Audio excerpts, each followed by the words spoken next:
juga video. Kemarin sudah kita mulai ke beberapa masjid. Ada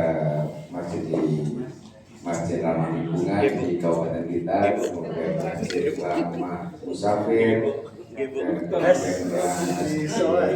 di ramah disabilitas ya, atau difabel dan sebagainya. Kemudian terakhir di Kota Malang.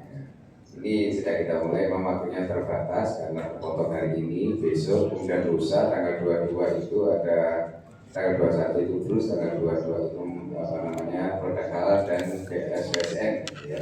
Itu yang akan ditinjau oleh pusat bersama Pak Dirjen Jabatan dan Pak Kepala Badan juga akan meninjau progres report pencapaian dicapai oleh kita semua. Yang ini kan sekretaris Satgas semua ya.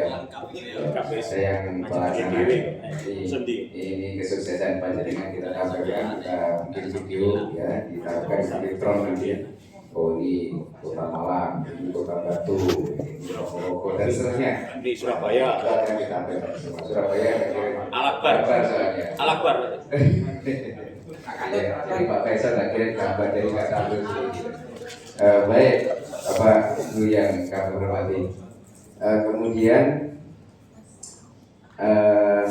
masih sekitar masjid sebenarnya banyak. Ada program Masjid Jawa Timur yang sebagian sudah diadopsi oleh nasional ya, termasuk yang akhirnya itu 3 tahun yang lalu, kemudian sekarang ada Masjid Ramah gitu ya muncul ya. Jadi kita dulu itu sosialisasi atau kita sampaikan masjid yang terbuka dan ramah umat. Masjid yang terbuka setiap waktu, tidak dibatasi waktu ya kapanpun, ya, kecuali memang kalau malam jam tertentu di atas jam 9 itu. Karena ini Indonesia, Jawa Timur ini rata-rata sudah terbuka, masih banyak yang tertutup, kota-kota terutama ditutup, sehingga orang itu kalau mau masuk mau sholat nggak bisa, mau ke kamar kecil juga bisa, karena itu penting. Mungkin Mas Mirza bisa ditampilkan, kita kembali ke masjid. Masih terus area Mas. Kalau tadi Mas tadi itu tempat terus area kan dikunci. Kalau Mawangi itu luar biasa. Tadi masjid terbuka untuk umat itu, semua umat boleh masuk. Saya waktu itu di situ. Kemudian ada itu, tadi masjid musyrik. Ada bentuknya. Akhirnya pergi, saya tidak mau sholat di sini. Jadi macam-macam lah. Jadi umat yang mana tuh? Mas, umat yang nggak pakai tes di Paripurna. Masih Paripurna coba. Terus masih Paripurna, masih Paripurna. Iya. Terus lanjut. Masih Paripurna. Ya.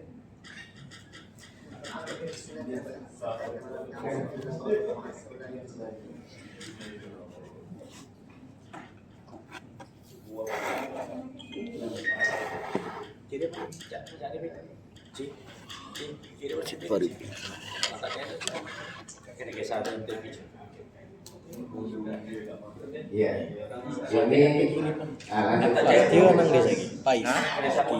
lanjut di Menawar.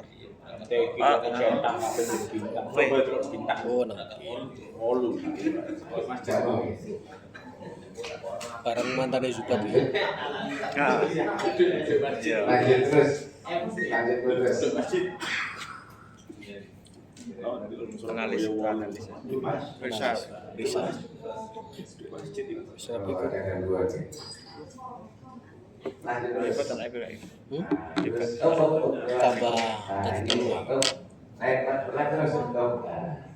Ini masih Paripurna. Ini yang kita sosialisasikan. Jawa Timur sebagai punya program sudah lama, cuma ketika kegiatan kemasjidan yang hadir tidak pernah kasih yang ini. Yang hadir operator ya sering ya, kadang tak bermasjid. Ya, baik. Paling tidak ini yang Jawa Timur itu punya kelengkapan ini harus tidak diwujudkan 90% dan bagus. Kalau setelah tempat ibadah jelas ya, punya pusat dakwah dan pembinaan umat sudah jelas, jadi ada pengajian dan kajian-kajian yang perlu dihidupkan. Ya, ini berarti marahnya itu hidup ya. kemudian sebagai tempat pendidikan. Nah, ini pendidikan ini yang menuai kritik di sini ini. Pendidikan formal atau non formal ya. Yang non formal itu nanti ada TPD kemudian dilanjutkan dengan program besar yang namanya Taklimul Diniyah. Kalau sudah ada madinya tidak apa-apa. Kenapa kita kok paling yang kecil yang tidak ada standarnya? Iya, standar iya juga rendah. Kalau madil itu kan ada kurikulumnya jelas ya, ada persyaratannya jelas gitu ya. Kalau madil, kalau Taklimul Diniyah itu minimal ada pelajaran akidah, fikih dan akhlak. Kenapa tiga ini? Ini saya tadi malam itu ke Masjid Agung Kabupaten Malang. Saya sampaikan itu ternyata di situ takmirnya itu adalah santrinya Pak Maimun Zubair. Saya juga sama. Apa maksudnya Pak? Saya dulu itu sowan ke beliau Pak Maimun. Saya didhawuhi sampaikan ajarkan di masjid-masjid di Jawa ini minimal 3 hal: akidah, fikih dan akhlak lepas. Kenapa demikian? Akidah paling tidak itu anak-anak kecil sudah kita terapkan, kita kasih materi semacam ini. Jadi kita bisa mereka tahu batasan-batasan akidah itu sampai di mana. Mereka tahu akidah isinya. Kemudian yang kedua, tahu pelanggaran batasan-batasan fikih, batasan hukum. Oh, ini wajib sholat dan sebagainya, ini najis, ini suci dan seterusnya. Itu paling tidak tahu fikih semacam itu. Ya. Itu kita besar itu walaupun sekolahnya di SMP, SMA, kemudian perguruan tinggi umum, mereka sudah punya bekal. Kemudian yang ketiga adalah tentang akhlak. Kalau mereka sudah ditanamkan sejak kecil sebagai pengetahuan tentang akhlak, berakhlak yang baik dan mulia, maka kita akan tumbuh menjadi besar di dewasa menjadi masyarakat yang berakhlak. Jika tataran semacam ini yang diharapkan, tataran yang muslim akidahnya kuat, kemudian tahu hukum Islamnya dan juga berakhlak tinggi.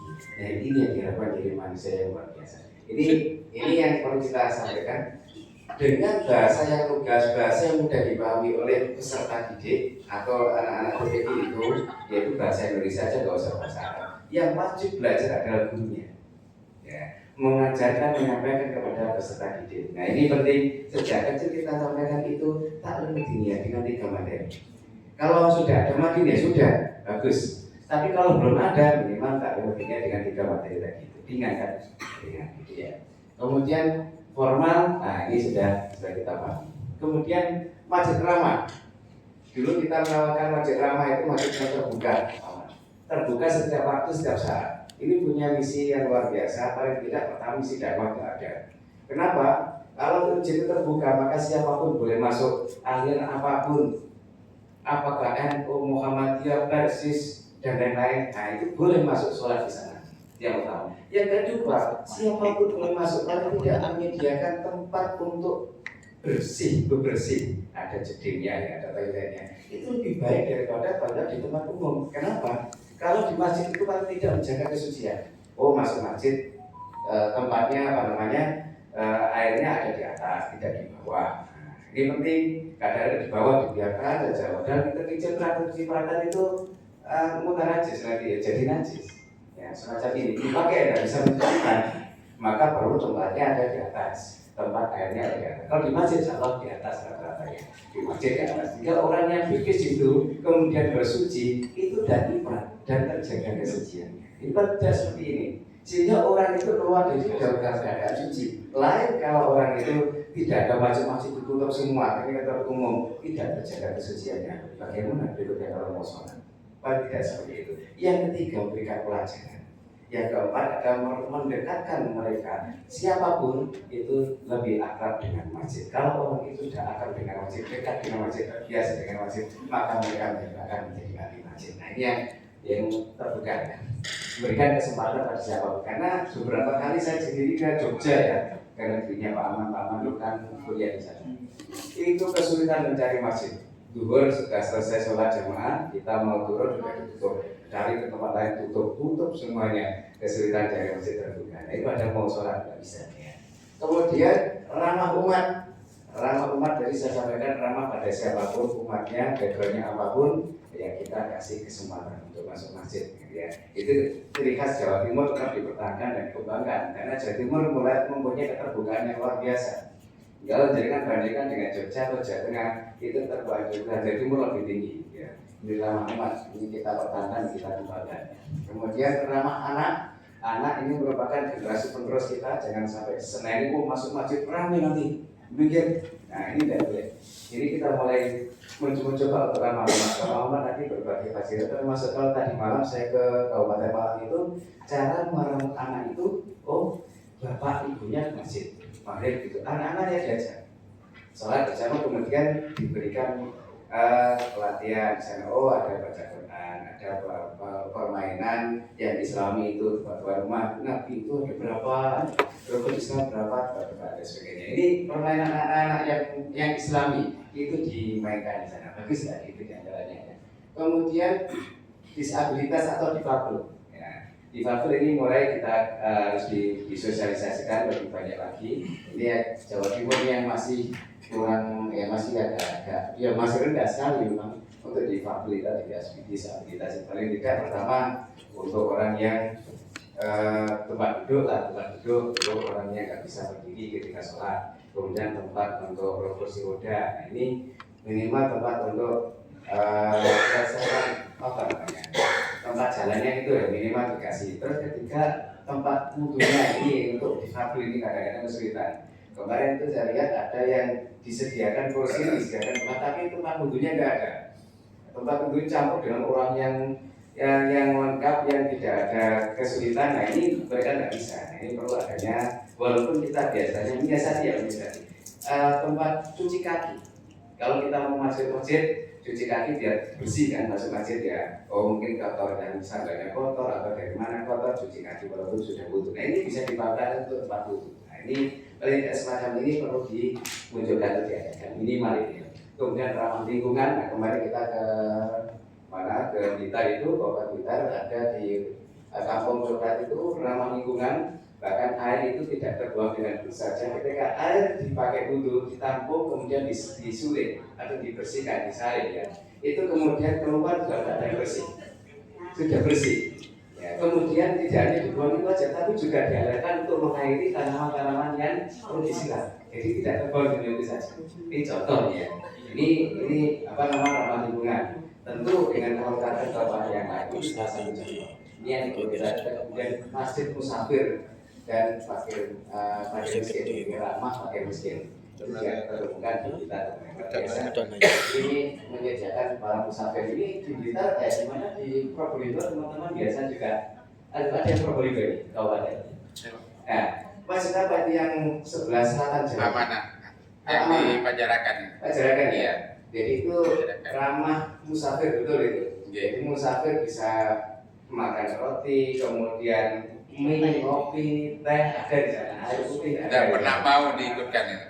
Pajarakan ya. Nah, itu di Blitar juga sekarang mau dimulai juga ada semacam, walaupun desa tidak di kota. Itu juga ada, ternyata masyarakat dengan ada itu mau berinfak dengan semacam. Nah ini terus kemudian yang berikutnya yang menjadi ikon kita, yang menjadi keunggulan kita. Nah ini yang kurang adalah fungsi ekonomi atau entrepreneurship. Entrepreneurship ini perlu kita munculkan, bahwasanya masjid punya pos-pos atau sumber-sumber perekonomian pribadi, pribadi masjid maksudnya, supaya masjid itu mandiri. Nah ini penting, yang perlu kita kembangkan. Jadi masjid itu bisa berkembang, bisa membiayai sendiri, dan kan bisa keluar membantu yang lain. Dalam artian tadi kalau Pak Habib menyatakan maksud yang besar bisa membantu kecil, itu bagus ya. Ini dijalankan. Kalau masjid di sini, katakanlah masjid di Malang itu ada masjid Jamilah namanya, itu bisa biayai sendiri. Kemudian juga ada kliniknya, kemudian ada untuk dan sebagainya. Ini luar biasa.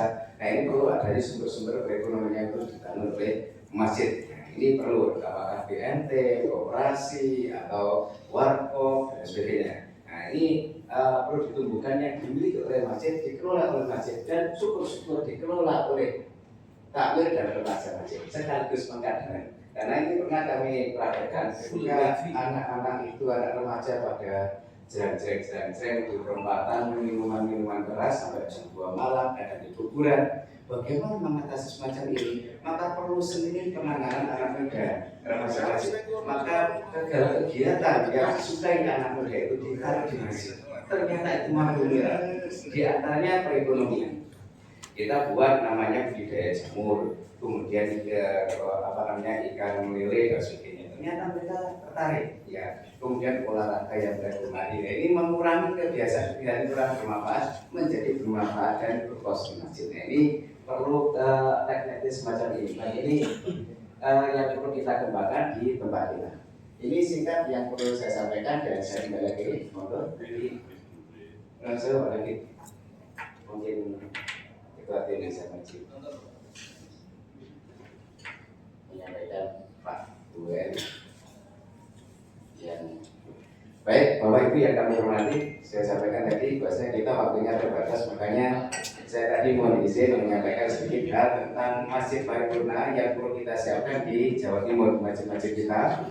Nah, setelah ini kita lanjutkan dengan informasi-informasi yang disampaikan oleh baik Pak Aman maupun Bu Eli tentang KUA dan kepengurusan ya tentunya.